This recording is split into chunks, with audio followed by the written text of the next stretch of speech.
स्वागत है आपका। दुर्गावती के डॉक्टर साहब मौजूद हैं।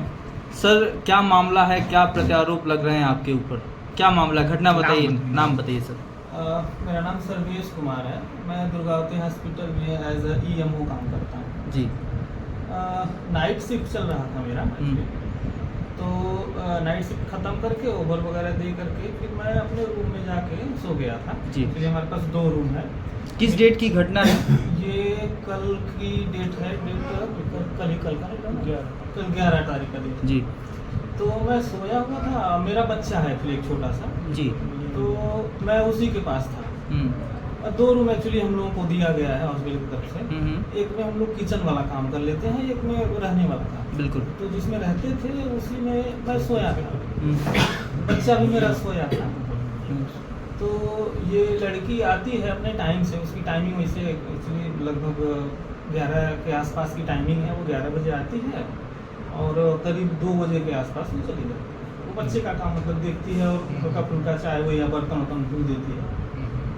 तो मैं जब आता हूँ, एक्चुअली जब मैं सोया था तो वो आई है हमारे पास। आने के बाद फिर देखिए बच्चा सोया हुआ था, हम भी सोए हुए थे। तो फिर वो गई है चाय वाय लेके आई है हमारे लिए।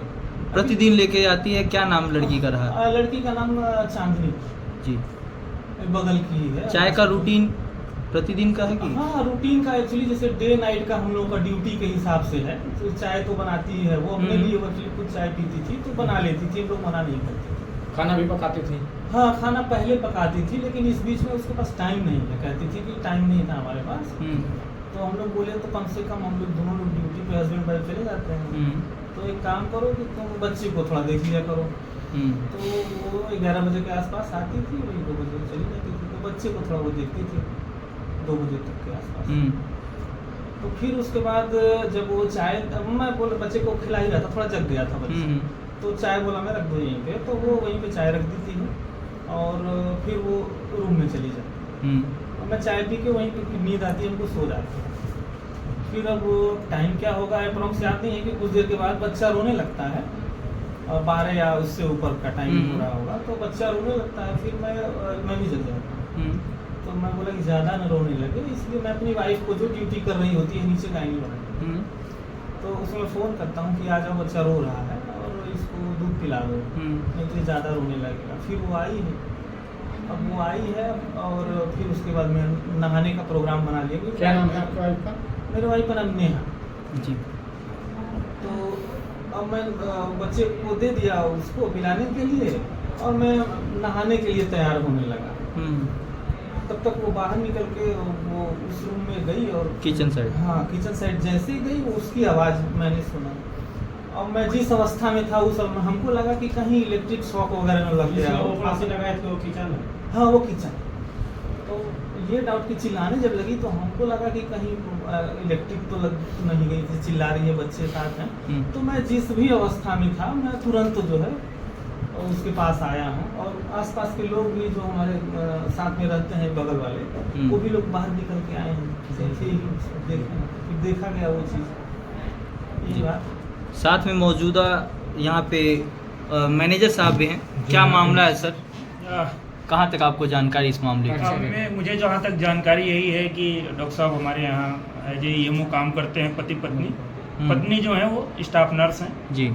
तो उसमें आपका ये था कि डॉक्टर साहब अपना नाइट करके गए हुए थे, सोए हुए थे और डेली रूटीन के हिसाब से वो आई, अपना काम वाम की होगी।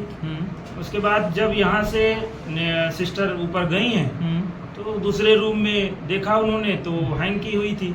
उसके बाद वो चिल्लाई और उस समय मैं राउंड कर रहा था जी। तो मैं तुरंत मैं भी 1-2 मिनट के अंदर ही मैं भी पहुंच गया।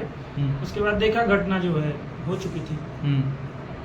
घटना हो चुकी थी तो आप पुलिस को फोन किए? हाँ, मैं तुरंत उपाध्याय जी, आदित्य उपाध्याय जी जो हमारे चौकी इंचार्ज हैं, उनको हमने तुरंत कॉल किया कि सर ऐसे हमारे अस्पताल में डॉक्टर साहब की काम करने के लिए एक लड़की जो है उसने फांसी लगा ली। सर, कुछ लोग हैं जो इसको तूल दे रहे हैं, राजनीतिक तूल दे रहे हैं, इस विषय में आप क्या कहेंगे? सर, ये मैं कैसे कहूँ, क्योंकि हमारे पास तो यहाँ पे कोई राजनीति नहीं है, यहाँ पे कोई जाति नहीं है, ठीक है, यहाँ पे किसी भी प्रकार का कोई भेदभाव नहीं है। हम अस्पताल में रहते हैं, अस्पताल में हमारे पास हर प्रकार के स्टाफ हैं, ठीक है। अभी भीम आर्मी के लोग आए भीम आर्मी हमारे यहाँ लगभग 50 से ऊपर % SC/ST के स्टाफ हैं।